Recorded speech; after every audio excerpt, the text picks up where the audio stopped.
Hello, നമുക്കിത് നമ്മുടെ വീട്ടിലെ ഉച്ചയ്ക്കത്തുള്ള കറികളാണ് വയ്ക്കാൻ പോകുന്നത്. നമുക്ക് ഉച്ചയൂണിന് വേണ്ടിയിട്ട് നമുക്ക് കുറച്ച് വെളിച്ചെണ്ണ ചേർക്കാം. നമ്മളിന്ന് ഉണ്ടാക്കാൻ പോകുന്നത് പടവലങ്ങി വൻപയറും കൂടി തോരനും ഒരു ചിക്കൻ ഫ്രൈയുമാണ് കേട്ടോ. ആദ്യമേ നമ്മൾ എണ്ണ ചൂടായി വരുമ്പോഴത്തേക്കും കടുക് പൊട്ടിക്കുക ഇടുക. നല്ല ചൂടായി വന്ന എണ്ണയിലേക്ക് വേണം കടുക് പൊട്ടിക്കുക ഇടാൻ. അതിനകത്തേക്ക് നമുക്ക് ഈ പടവലങ്ങ ചേർത്ത് കൊടുക്കാം. ഓൾമോസ്റ്റ് ആർക്കും അങ്ങനെ മിക്കവർക്കും പടവലങ്ങ വലിയ താല്പര്യമുള്ളതല്ല. ആ പടവലങ്ങ വഴണ്ട് വരുമ്പോഴത്തേക്കും നമുക്ക് അതിനകത്തേക്ക് തേങ്ങ ഒതുക്കിയത് ചേർക്കാം. തേങ്ങയും പച്ചമുളകും മഞ്ഞൾപ്പൊടിയും ഉള്ളിയും കൂടെ വെച്ച് ഒന്ന് ഒതുക്കിയെടുത്താൽ കേട്ടോ. അരച്ചങ്ങ് എടുക്കണ്ട, ജസ്റ്റ് ഒന്ന് ഇതാക്കിയെടുത്താൽ മതി, ഒന്ന് ചതച്ചെടുത്താൽ മതി. അത് ഇട്ടിട്ട് ഒന്നത് നന്നായിട്ട് കൂട്ടി ഇളക്കുക. ഈ ടൈമിൽ വേണം നമ്മൾ ഉപ്പൊക്കെ ചേർത്ത് ഇളക്കുക. നന്നായിട്ട് ഇളക്കി എല്ലായിടത്തും ഇത് ആവണം. കാരണം നമ്മൾ പടവലങ്ങ ഒരു ഇതായിട്ടാണ് നമ്മൾ ഇത് ചേർത്തത്, തേങ്ങയും കാര്യങ്ങളൊക്കെ ചേർത്തേക്കുന്നത്. അതുകൊണ്ട് നന്നായിട്ട് ഇത് ഇളക്കി എല്ലായിടത്തും വേണം ഇത് പറ്റിക്കാൻ. എനിക്ക് ആദ്യം സത്യം പറയും ഈ കറി വലിയ ഇഷ്ടമൊന്നുമില്ലായിരുന്നു കേട്ടോ.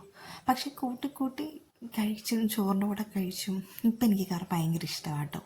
ആദ്യം വീട്ടിലൊക്കെ ഉണ്ടാക്കുമ്പോൾ എൻ്റെ വീട്ടിലൊക്കെ ഉണ്ടാക്കുമ്പോൾ എനിക്ക് കറിയോട് ഒട്ടും താല്പര്യമില്ലായിരുന്നു. പക്ഷേ എനിക്കിപ്പോൾ ഭയങ്കര ഫേവറേറ്റ് ഒരു കറിയായിട്ട് തന്നെ മാറി. നല്ല ഒരു എന്താ പറയുക, നല്ല പ്രോട്ടീൻ റിച്ച് ആയിട്ടുള്ളൊരു കറി തന്നെയാണ്. നമ്മളിതിൻ്റെ അത് കൂടുതലും വൻപയറല്ലേ ആഡ് ചെയ്യുന്നത്. അപ്പം ഡയറ്റൊക്കെ എടുക്കുന്നവർക്കാണെങ്കിലും കഴിക്കാം. ഒരുവിധം ഇത്ര ആയി വരുമ്പോഴത്തേക്കും ഞാൻ പിന്നെ ഇച്ചിരി നോക്കിയപ്പോൾ ഉപ്പിന് ഒരു കുറവ് തോന്നി. അപ്പോൾ ഞാൻ പിന്നെ കുറച്ച് ഉപ്പും കൂടെ ആഡ് ചെയ്തു കേട്ടോ. എന്നിട്ട് ആ ഉപ്പ് എല്ലായിടത്തും ആകാൻ വേണ്ടിയിട്ട് ഇത് ശരിക്കും കൂട്ടി യോജിപ്പിക്കുക കേട്ടോ. നന്നായിട്ട് ഇളക്കണം. കാരണം ഇത് നന്നായിട്ട് ഇളക്കും മിക്സിങ്ങിലാണ് ഇതിൻ്റെ ടേസ്റ്റ് ഇരിക്കുന്നതെന്ന് എനിക്ക് ഫീൽ ചെയ്തിട്ടുണ്ട്. എനിക്ക് പൊതുവെ പടവലങ്ങ വലിയ ഇഷ്ടമില്ലായിരുന്നു. പക്ഷേ എനിക്കിപ്പോൾ ഇങ്ങനെ കഴിക്കാൻ ഭയങ്കര ഇഷ്ടമാണ്. നമുക്കിന്ന് അടച്ച് വെച്ച് വേവിക്കാം. ആ ടൈമിൽ നമുക്ക് വൻപയർ വേവിച്ചെടുക്കാം. അത്യാവശ്യം നന്നായിട്ട് വെന്തു ആ പയർ അതിൻ്റെ മണ്ടയിലേക്ക് നമുക്കിങ്ങനെ ഇട്ട് കൊടുക്കാം കേട്ടോ. പടവലങ്ങ ഇച്ചിരി കുറവാണെങ്കിലും വൻപയറും കൂടെ വരുമ്പോഴത്തേക്കും അത്യാവശ്യം നല്ല രീതിക്ക് കറിക്ക് ക്വാണ്ടിറ്റി ഉണ്ടാവും. ഇത് നന്നായിട്ട് ഇനി നമ്മളിത് യോജിപ്പിക്കാൻ വേണ്ടി നന്നായിട്ട് മിക്സ് ചെയ്യുക. ഇപ്പം നമ്മളിപ്പോൾ കുക്കറിൽ നിന്ന് വേവിച്ച ഉടനെ അല്ലേ എടുത്ത് ഞാൻ വെച്ചത്. കുറച്ച് നേരം ഊറ്റിക്കളഞ്ഞ് അങ്ങനെ വെക്കണം. കുറച്ചും കൂടെ വെള്ളം എൻ്റെ അകത്തുനിന്ന് വറ്റിപ്പോയാണ്. പക്ഷെ ഞാനിപ്പം കുക്കറിൽ നിന്ന് എടുത്ത ഉടനെ തന്നെ ഇതിൻ്റെ അകത്തേക്ക് ചേർക്കുകയാണ്. അതുകൊണ്ട് ഇതിൻ്റെ അകത്തേക്ക് പയറിലൊരു വെള്ളത്തിൻ്റെ ഒരു പ്രസൻസ് ഉണ്ടായിരിക്കും. അത് പോകാൻ വേണ്ടിയിട്ട് നമുക്ക് നന്നായിട്ടിത് യോജിപ്പിച്ച് ഇളക്കാം. ഫ്ലെയിം കുറച്ച് വെച്ചിട്ട് വേണം ഇളക്കാൻ വേണ്ടിയിട്ട്. ഇല്ലെങ്കിൽ ഓൾറെഡി സത്യം പറഞ്ഞാൽ നമ്മുടെ പടവലങ്ങ ഇപ്പോൾ കുക്ക്ഡ് ആയിട്ടുണ്ട്. നമ്മൾ ഒത്തിരി ഫ്ലെയിമിൽ വെക്കുമ്പോൾ അത് മാത്രം മൂത്ത് പെട്ടെന്ന് പോകും. ഇതാകുമ്പോൾ നന്നായിട്ട് നമുക്ക് മിക്സ് ചെയ്തെടുക്കാം. ഇത് മിക്സ് ചെയ്ത് വരുമ്പോഴത്തേക്കും തന്നെ ഈ കറിയുടെ ടേസ്റ്റ് എൻ്റർലി മാറും കേട്ടോ. നല്ലൊരു എന്താ പറയുന്നത്, നമുക്ക് ഈ ഡയറ്റൊക്കെ കഴിക്കുന്നവർക്ക് ഡയറ്റൊക്കെ എടുക്കുന്നവർക്ക് ഡയറ്റ് ഫുഡിലൊക്കെ ഇൻക്ലൂഡ് ചെയ്യാൻ പറ്റുന്ന ഒന്നാണ്. കാര്യം എന്ന് വെച്ച് കഴിഞ്ഞാൽ ഇത് നന്നായിട്ട് അതിനകത്ത് പ്രോട്ടീൻ റിച്ചാണ്. പിന്നെ ഡയറ്റൊക്കെ ചെയ്യുന്നവർക്കുള്ളാണെങ്കിൽ നമുക്ക് ഇത്ര വെളിച്ചെണ്ണ യൂസ് ചെയ്യണ്ട. അല്ലാണ്ട് എണ്ണയുടെ അളവ് കുറച്ചിട്ട് ചെയ്യുമ്പോൾ കറക്റ്റ് നല്ല ഹെൽത്തി ഒരു ഫുഡാണ്. ഇത് നന്നായിട്ട് മിക്സ് ആക്കണം. പിന്നെ ഞാൻ മട്ടിലേക്ക് കുറച്ച് കറിവേപ്പിലയും കൂടെ തൂവി കൊടുത്തിട്ടുണ്ട്.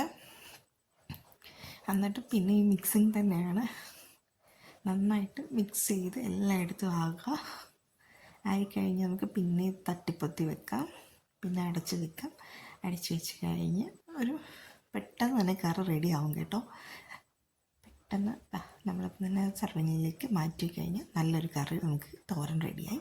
പിന്നെ നമുക്ക് ഉച്ചക്കത്തേക്ക് വേണ്ടി ചിക്കൻ ഫ്രൈ ഉണ്ടാക്കാം. ഓൾറെഡി മസാല ചേർത്ത് വെച്ചതായിരുന്നു. മുളക് പൊടിയും ഗരം മസാല, ചില്ലി ഫ്ലെക്സും കാര്യങ്ങളൊക്കെ ഇട്ട് നമ്മൾ ഓൾറെഡി ജിഞ്ചർ ഗാർലിക് പേസ്റ്റും എല്ലാം കൂടി ഇട്ട് നമ്മൾ ഓൾറെഡി വരക്കാൻ വെച്ചതാണ്. അപ്പം നമ്മൾ ഓൾറെഡി മസാല പുരട്ടി ഫ്രിഡ്ജിൽ വെച്ചിരുന്നതായിരുന്നു. എന്നിട്ട് അതിപ്പോൾ എടുത്തുനിന്ന് ഫ്രൈ ചെയ്യാൻ വേണ്ടിയിട്ടാണ്. ഉച്ചയ്ക്ക് ചോറിന് വേണ്ടിയിട്ട് നമ്മളിത് ഫ്രൈ ചെയ്ത് വെച്ച് കഴിഞ്ഞാൽ എല്ലാവർക്കും ആ ഒരു ടേസ്റ്റ് ഇഷ്ടപ്പെടും. കാരണം നമ്മൾ ഓൾറെഡി ഇത് നേരത്തെ മസാല പുരട്ടി വെച്ചതായതുകൊണ്ട് ഈ ഒരു ചിക്കൻ കുറച്ചും കൂടി നല്ല ടേസ്റ്റായിട്ടാണ് എനിക്ക് ഫീൽ ചെയ്തത്. കാരണം ചിക്കൻ കുറച്ച് നേരം ഫ്രൈ ഒക്കെ ആക്കാനുള്ളത് മസാല പുരട്ടി വെച്ചാൽ അതിലേക്ക് മസാലയൊക്കെ പിടിക്കുകയുള്ളൂ. കുറച്ച് ഓയിൽ ഒഴിച്ചാൽ മതി. കാരണം ഓയിൽ നന്നായിട്ട് ചിക്കൻ വലിച്ചെടുക്കും. നമുക്ക് അത്ര ഓയിൽ യൂസ് ചെയ്യണ്ട. അല്ലെങ്കിൽ ഡീപ്പ് ഫ്രൈ ചെയ്യുകയാണെങ്കിൽ മാത്രം ചെയ്താൽ മതി. ഇത്ര ഡീപ്പ് ഫ്രൈ ആയിട്ട് ചെയ്യുന്നില്ല, എണ്ണയിൽ മുക്കി പൊരിച്ചൊന്നും ചെയ്യുന്നില്ല. ഈ ഒരു എണ്ണയിലുള്ള ഫ്രൈ ആണ് ഞാൻ ചെയ്യുന്നത്. നമുക്കിത് ഓർഡറിൽ അടുക്കി വെക്കാം. ഇങ്ങനെ വെച്ചേക്കുന്നതാണ് നല്ല ഭംഗിയില്ലേ. ഇനി അത് മൂക്കാൻ വേണ്ടി നമ്മൾ വെയിറ്റ് ചെയ്യാണ് വേണ്ടത്. നന്നായിട്ട് നമുക്ക് തിരിച്ചിടാറായോ എന്ന് നോക്കാം. ആയി വരുന്നേ ഉള്ളൂ. ഒരെണ്ണം മാറ്റി നോക്കിയപ്പോൾ എനിക്ക് മനസ്സിലായി ആയി വരുന്നേ ഉള്ളൂ.